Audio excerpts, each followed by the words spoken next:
To discuss whether you can actually turn Twitter followers and Facebook likes into votes, I had a real-life chat with Rob Halfon, a Conservative MP who is fighting to retain his marginal seat, and Labour MP Lisa Nandy. I began by asking Rob whether social media is an effective campaign tactic. Social media is massive. I mean, there are a couple of Harlow Facebook groups, and this is the way that residents want to interact. But you have to be very careful, because if I put anything political, like if I put about our long-term economic plan, I think I'd probably be thrown off the site. But if I put genuine, neutral information about the railways or the hospital or whatever it may be, then people are interested. But people want to interact. I mean, it's completely changing, and it's getting bigger and bigger. I think social media is becoming a tsunami, and I think that actually the public are light years ahead of politicians. So the thing on that is that people don't respond very well to party political messages. They don't like the same press release messages. Well, the public, as I say, they're way ahead of all of us, and I've likened Parliament to the Alan Turing Bletchley Park code-breaking computer. It's analogue, it's kind of a work of genius, but you have to be a genius like Alan Turing to understand how to use it. And whilst we're like that, the public are using BlackBerries and iPhones and Samsungs or whatever it may be, and doing all their social media online. So you have to move with the times. So Lisa, how do you find people get in touch with you? Is it mainly on Twitter? Is it on Facebook? How do your constituencies get there? I think more of my constituents are probably on Facebook than on Twitter.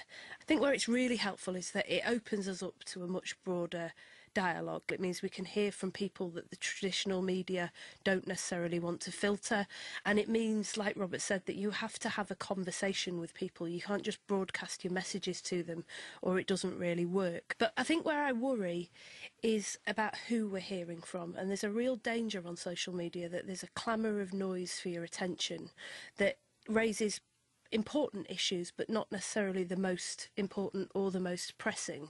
You know, if I have 2,000 emails about the beak trimming of laying hens, which was a campaign, and Robert's smiling because we remember it well, does that mean that that's more important or pressing than the older person who writes to me about poor standards of cancer care? And I would suggest no, but the trouble is it creates this clamour of noise, and when you couple that with the fact that there is hugely unequal access to the internet and to BlackBerries and iPhones, what I worry is that we're replicating the same power structures that enable some people to have a louder voice in the real world online as well. And is there any way of sort of getting over that? Have we just made this a bigger system? You know, it's the same formats, but just moved online. It's the same interest groups, just using the new tools very effectively. So I think there are two things. One is about the tools and the skills that you give people and the ability to be able to use social media. Some of it is about confidence, is about literacy. So there is much more that we could do to do that and to connect people up, to make sure that we don't have this huge digital divide in Britain where a lot of people don't have access to the internet.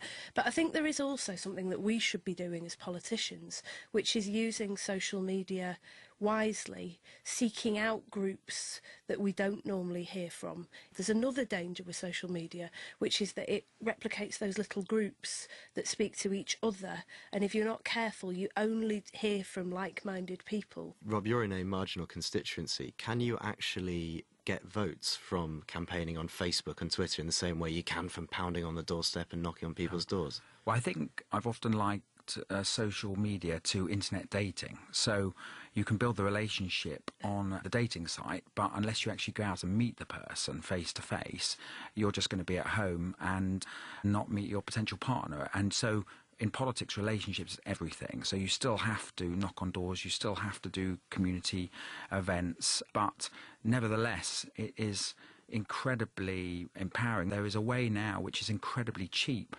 for the MP to reach thousands and thousands of people in ways that would have been unthinkable, would have to be done at huge cost only a few years ago.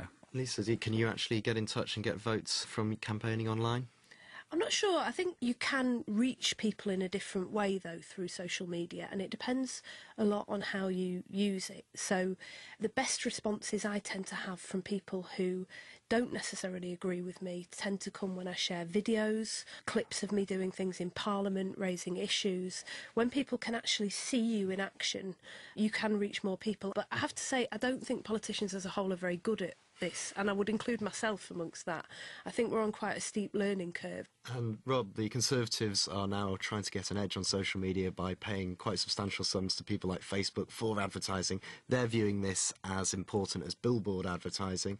What do you make of that?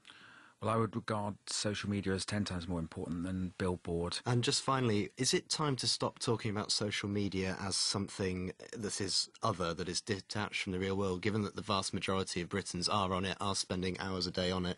Why do we keep talking about it like it's something completely different? I do think most people don't live their entire lives online, and there's a temptation in politics to think that they do.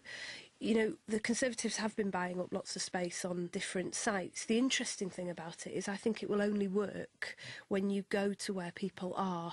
But I'm not sure that the real world and social media are exactly the same thing. I think we have to be mindful of that. The one where I would disagree with you on that, I think actually that there is no difference between the real world and online. And I think people are on it a lot. I just think it's going to get bigger and bigger, and we in politics really need to understand it, and we're going to have to react to it as it happens.